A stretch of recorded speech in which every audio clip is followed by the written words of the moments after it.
filosofia e espiritualidade. Quando a gente faz a busca por filosofia e espiritualidade, normalmente nos deparamos com as diversas filosofias e espiritualidades dos tempos daquele determinado padrão de pensamento filosófico.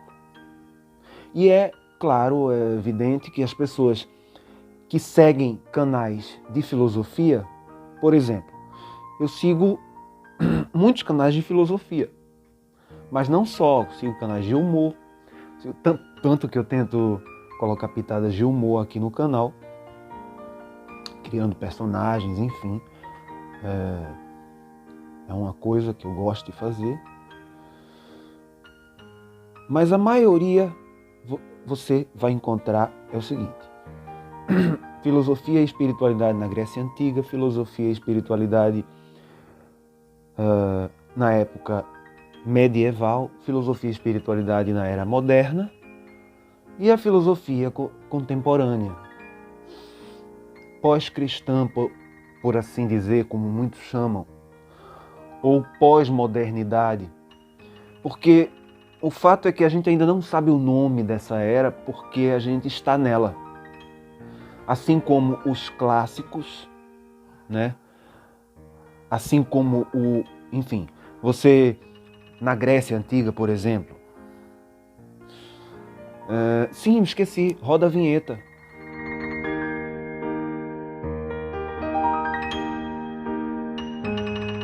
Não se esqueça de se inscrever no canal se você gosta do conteúdo e ao mesmo tempo de humor, ao mesmo tempo ciência, ao mesmo tempo, enfim, filosofia de tudo.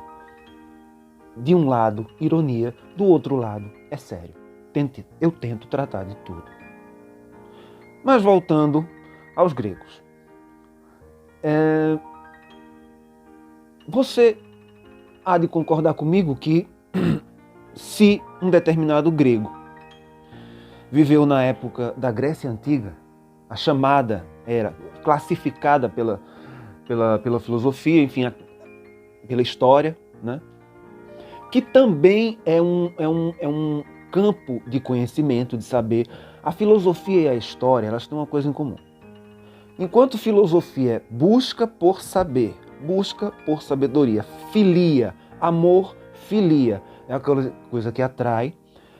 História, né?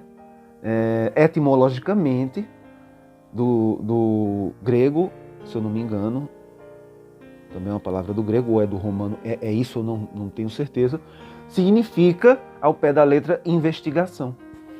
No fim das contas, veja só, como as ciências, os campos do conhecimento, né? Como eles, de alguma maneira, se atraem. Voltando aos gregos antigos, você há de convir que uma pessoa que vivia no período antigo, né, no período considerado da Grécia Antiga, eles não falavam, eu estou na Grécia Antiga. Jamais alguém ia dizer um negócio desse naquele tempo. Imagina só, não, nós estamos na Grécia Antiga. Vai haver um período chamado período clássico. Depois de Sócrates, haverá um homem chamado Sócrates. E esse período clássico, e depois terá o período chamado helenístico, né? Enfim, haverá invasão de Roma, sincretismo com os cultos romanos, o sincretismo da sabedoria grega e dos cultos, dos mitos gregos com os romanos, né? Haveria esse sincretismo tal. Claro que um grego antigo não ia pensar assim. Um grego do tempo clássico não ia dizer, estamos na era clássica. Essa era é a clássica, é a verdadeira clássica. Sócrates nunca disse isso. Você pode ler a República, você pode ler, enfim, ele não menciona isso. Porque ele está vivendo na modernidade do seu tempo.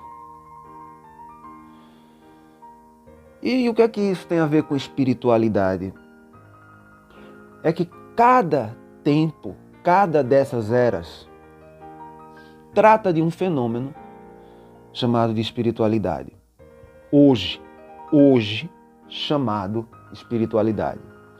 E ele é muito confundido com religião. E uma diferença muito básica. A religião, ela é, por excelência, a tentativa, o esforço do homem em alcançar o logos, o saber. É o esforço do homem em se religar a essa essência que seria, para nós, a maioria de nós chama Deus, né? Mas durante a história teve vários nomes. Inclusive, no politeísmo, onde haviam vários deuses, mesmo assim sempre havia um centro de convergência. Sempre houve um centro de convergência. Esse centro de convergência é o que chamaríamos Logos, é o que chamaríamos Deus, né? E a religião, ela é o esforço do homem em alcançar esse Logos, esse Deus. E é isso que é uma tolice filosófica. É isso que diferencia religião de espiritualidade. A espiritualidade, ela flui, ela é natural, ela é uma coisa do ser humano. Você desde criança pensou, o que será do amanhã? O que acontece quando se morre? Porque eu sei como é ser, mas eu não sei como é não ser. Então, essa questão você sempre teve. Sempre. Isso é uma coisa, isso é espiritualidade. Essa coisa, ela brota de dentro de nós, ela não vem de fora. Por isso que nós muitas vezes ouvimos explicações e, enfim, doutrinas que dizem que, por exemplo, é pecado fazer tal coisa e tal.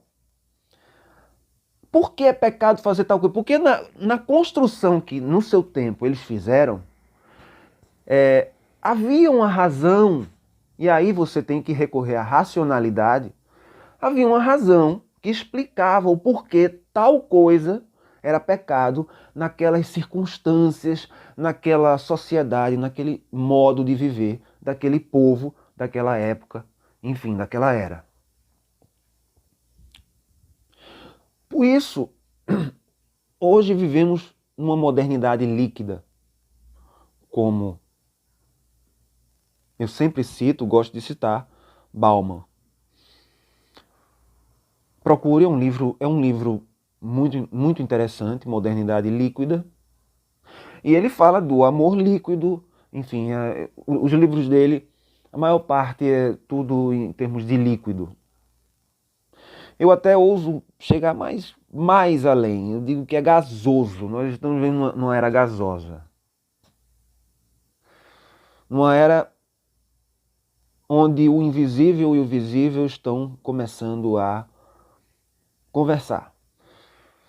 A computação quântica, enfim, ela tem nos mostrado dimensões que nós jamais seríamos capazes de entender se não fosse pela linguagem da matemática. Essa que é usada hoje pela computação. É uma linguagem antiga, é uma linguagem da matemática, simplificada num código binário, através de impulsos elétricos que são chamados por bits, e aí você vai, à medida que você vai fracionando isso, você chega no mundo subatômico e aí é outra história. Voltando à espiritualidade, a espiritualidade ela não tem religião. As pessoas, a religião, esse pensamento religioso ele tem uma tendência a puxar. As coisas estão como estão porque Deus quer. Logo, as coisas têm que estar como estão e permanecer como estão. Ou seja, o estado das coisas tem que permanecer como estão. A espiritualidade não diz isso em momento algum. Pode consultar o Evangelho, já que a maioria é cristã, e não há nenhum momento em que isso é dito. Pelo contrário, nele tudo se faz novo. Tudo se renova. A antiga aliança, as tábuas da lei, ele pega e diz, ame o teu inimigo. Onde é que essa tábua da lei está? Não, tá petrificada, porque são de pedra. Espiritualidade, ela só pode ser explicada a partir da humildade. Por quê? Mas por que tanto a partir da humildade? Porque é a partir do agora, do zero, do que eu tenho. Que ferramentas eu tenho? O que é que eu tenho agora? E aí, a partir de agora, sim, eu começo a minha caminhada. Mas é sempre uma nova caminhada. Você percebe que é um instante seguinte, sempre? Pois é. Se não fosse assim, se por exemplo, as coisas estão como estão e tem que ficar como estão, eu vou, subo num monte e fico lá até morrer. Meditação. Entrar em si mesmo e definhar. Mas por que não somos assim? Por que não somos assim? Porque somos inquietos. Porque existe uma espiritualidade na religião. Até o ponto onde é interessante. A religião, ela pega, por exemplo, a espiritualidade, enfim, eu preciso me mover, eu não vou ficar parado, sim, tá, cheguei a uma conclusão sobre o ser, sobre tudo, pronto, agora é o que eu faço. Aí você não anda, você não sai do lugar. A religião te dá tarefas para você seguir. A espiritualidade, por sua vez, ela parte de você, de uma decisão. E você, quando você sabe, quando você sente de dentro de você que essa decisão é amor, não há nada, nem ninguém que possa tirar isso de você. Pode arrancar seu coração, mas você morre. Mas não vai arrancar isso de você. Porque isso é espiritualidade. A espiritualidade está na humildade porque ela está no a partir de agora. E tudo se faz sempre novo. Porque senão eu faria, por exemplo, criaria os vídeos. Eu vou fazer um negócio sem vídeos, todo mundo vai ver, assistir. Criaria um cursinho, né? Como fazem. É isso que a religião faz, né? Criaria um cursinho, aí cobraria para o povo pagar. E as pessoas entrariam no circuito do cursinho. Como quem entra numa roda de hamster. Entendeu? Há sistemas pequenos e grandes. Há sistemas que são como, por exemplo, só dominam um território ali, um país só. Tem a Fundação Osho lá, por exemplo, Osho Foundation e tal, sabe?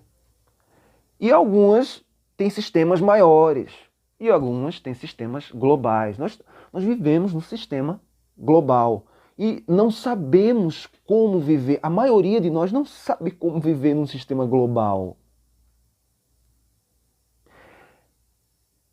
E é aí que o bicho pega, porque vira presa fácil de vilões, charlatões, pessoas que querem se beneficiar, que querem usufruir de benefício, com base na ignorância do outro, e aí usando como artifício a espiritualidade. A usa como artifício que nós temos essa missão, não sei o quê. Isso que eu falei tudinho sobre o que é espiritualidade, usam isso quando convém. Por exemplo, agora que eu quero vender meu livro, está aqui do lado. Se você gostou, gosta do conteúdo, enfim, é literatura. literatura sobre filosofia. E por que você não diz que é filosofia? Porque eu não sou nem formado em filosofia, eu tô cursando filosofia, nem formado sou. Ah, mas você leu muitos livros. Mas um bom filósofo não se diz bom filósofo. Ah, mas isso é um clichê, então você está dizendo que é filósofo. Aí é você que está dizendo. Isso vira uma roda de hamster. Isso vira um sistema. Aí você cria uma filosofia. Veja como eu posso debater comigo mesmo. Sabe? Eu posso enxergar as minhas próprias diarreias, os meus próprios vômitos em mim mesmo. Quando eu crio essa roda de hamster. Eu tenho que quebrar o sistema em algum ponto. Você entende? Mas eu não preciso virar um revoltado, eu não preciso, enfim, vou sair revoltado contra o sistema, vamos destruir tudo. Não. Isso com certeza não é sábio. Você não vê, pronto, eu estou no país cristão, vamos falar de Jesus? Porque ninguém fala. É tão simples, por exemplo, Jesus jamais propôs isso. Então por que é que você proporia? Por que é que você propõe, por exemplo, que precisamos de mais armas, mais armas, mais armas? Quando Jesus manda que Pedro guarde a sua arma, cura o seu algoz, cura a orelha. Ah, mas é mito, é verdade, é mentira? Não importa, você não está dizendo que é cristão?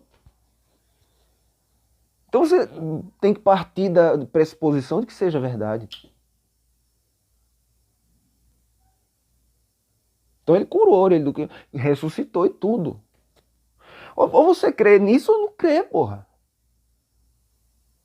Agora, não, mas enfim, é porque é sua liderança e a religião. É como eu falei, não é.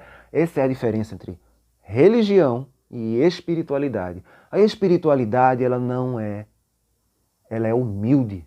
Ela não é arrogante. A espiritualidade, ela não vai chegar para você e dizer a minha verdade é a verdadeira. Porque eu tenho certeza que falei besteira nesse vídeo. Que eu pretendo não dar cortes, eu não quero fazer cortes. Eu falei besteira, porque falamos besteira. Nós vivemos num planeta, assim, nós olhamos do olho para fora. 1 sobre 1 trilhão de avos, como eu sempre digo e gosto de repetir, virou minha frase feita, virou meu clichê. 1 sobre 1 trilhão de avos de toda luz que passa por aqui. Luz, coisas invisíveis, energias. Nós somos formados disso. O mundo subatômico, ele é fascinante. Eu sempre recomendo no meu canal que se estude isso, porque, enfim, na atualidade é o que a ciência tem de melhor para explorar a realidade em que vivemos. Abrir nossos olhos. Abrir os olhos. Abrir os olhos não é simplesmente uma pessoa cega passar a ver. É se abrir, é abrir seu coração. É abrir a sua mente. É admitir que vive num sistema. Nós vivemos num sistema. E, enfim, nós temos privilégios, pessoas privilegiadas e tal. Mas o conformismo com isso? Não, não. O conformismo com a fome? Não. Para onde eu dou meu dinheiro? Quando eu, por exemplo, vejo que alguém é necessitado. Eu terceirizo isso? Será? Por exemplo, você crê, você realmente pode garantir que o dinheiro você está botando lá a moedinha, né? Você está ajudando a desmontar. Olha como eu sou bonzinho. Olha que lindo, eu sou tão bom. Eu ajudo com minha moedinha.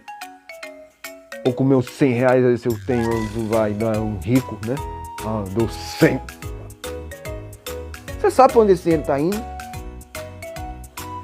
E outra coisa, é isso? É assim que você ajuda? É só você dar dinheiro e pronto, eu já terceirizei o serviço. Agora Deus vai me abençoar porque eu terceirizei o serviço. Não. Vai não. Sabe por quê? Porque esse serviço não é terceirizável. Você tem uma coisa dentro de você. Você é você. E você sabe que você é você. E você sabe o que você pensa. Você sabe que os seus compromissos têm consequências, tudo. Enfim, você sabe o que você fez. E você sabe que quando faz certo e quando faz errado. Porque quando eu faço certo e quando eu faço errado, eu sei. Ah, mas o conceito de certo e errado é relativo. Eu sei que é relativo. Eu sei que é relativo. Mas espiritualidade é essa coisa inexplicável que nos diz, porra, isso eu não vou fazer. Você já olhou no olho de alguém na rua? Ou você dá, como é que você dá moeda, por exemplo? Como é que você dá? Você abre o vidro do carro e faz assim? Ou você olha no olho da pessoa? Você já pegou, agora na pandemia, não, porque é na pandemia, certo, tudo bem, tá certo. Eu ando de máscara e eu não toco em ninguém na pandemia. Eu ando na rua sem pegar em ninguém. Agora, e antes da pandemia? Você apertava a mão da pessoa e depois... Aí depois, né? Ou passa um álcoolzinho gel. É contagioso. É contagioso, mas o cara tá vivo lá. Tá vivo. Ele existe. Tem carne igual a mim e a você. Você olha pra ele, olha no olho. Responda. Comenta. Eu quero ouvir. Sinceramente, eu quero ouvir. Você olha no olho mesmo. Você olha no olho do outro, como Jesus faria. Aliás, como ele fez e como ele faz. Porque ele é. Não é Jesus. É o Cristo que é. Né? Eu tô falando isso baseado, enfim, na crença de que Jesus seja uma chave hermenêutica para você. Se não for, aí você tem outro... Enfim, o que é que a vida significa para você, então? Aí depende de você. Eu tenho o meu significado. Eu tenho o meu logos. Você vai ter o seu. Agora, se você vomita cristianismo, ismo, né? Então, meu filho, se você vomita, você tem que fazer pelo menos disfarce melhor, né? Porque ninguém cai. Ninguém cai. Aliás, não, muita gente cai, puta merda. Olha a contradição. O povo vai e enche o bolso dessa galera. E quando acabar, como dizia o velho Raul, eu cito Raul sim. Quando acabar, o maluco sou eu. Pois é. Um beijo e até a próxima.